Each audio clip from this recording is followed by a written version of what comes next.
అంటే ప్రధానంగా ఇక ఒక్కరి నిర్లక్ష్యం అని చెప్తానికైతే వీల్లేదు. ఎందుకంటే ఇది అంటే చాలా బాధాకరమైన సంఘటన.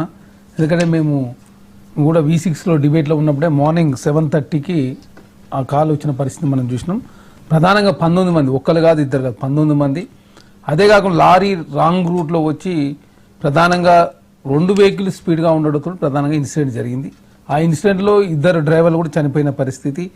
19 మందిలో దాదాపు ఇద్దరు డ్రైవర్లు పోతే 10 మంది మహిళలు, ఒక చిన్న 3 నెలల పాప ఉన్నటువంటి పరిస్థితి మనం చూసినాం. ఈ లారీ కూడా దాదాపు 2 పెండింగ్ చాలానే ఓవర్ వయలేషన్ ఆఫ్ అంటే నో ఎంట్రీ రూట్లో చాలా సందర్భాలు వచ్చిందని చెప్పేసి పోలీసు వాళ్ళు నిర్ధారించడం జరిగింది.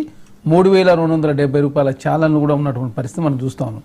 ప్రధానంగా ఈ హైవే ఇవ్వాలి కాదు, చాలా రూల్స్ అంది 926 కోట్ల రూపాయలు కేసీఆర్ గారి ప్రభుత్వంలో శాంక్షన్ అయింది అని చెప్పినప్పటికీ కొన్ని కేసులు నేషనల్ గ్రీన్ ట్రిబ్యునల్లో కేసులు, తమిళనాడు సంబంధించిన వాళ్ళ కేసు వేయడంతో ప్రధానంగా 900 పైచీలకు ఏదైతే చెట్లకు సంబంధించినటువంటి దాని విషయంలో ఆగిపోయిన మాట వాస్తవం.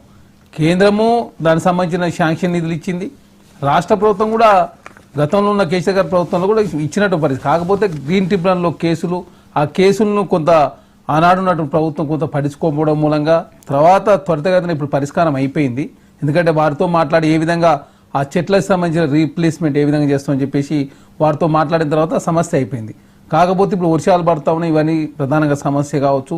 అది పొద్దున్నే ఓవర్ స్పీడు లారీ రావడం, రాంగ్ రూట్లో లారీ రావడంతో ప్రధానంగా ఇక్కడ యాక్సిడెంట్ అయిన మాట వస్తుంది. ఇక్కడ ప్రధానంగా రోజు రోజుకి యాక్సిడెంట్ సంబంధించి అయితే మాత్రం తెలంగాణ రాష్ట్రంలో పెరుగుతూ ఉన్నాయి. ఎందుకంటే 2014లో 20,078 యాక్సిడెంట్లు అయితే ఈరోజు అది కాస్త 25,900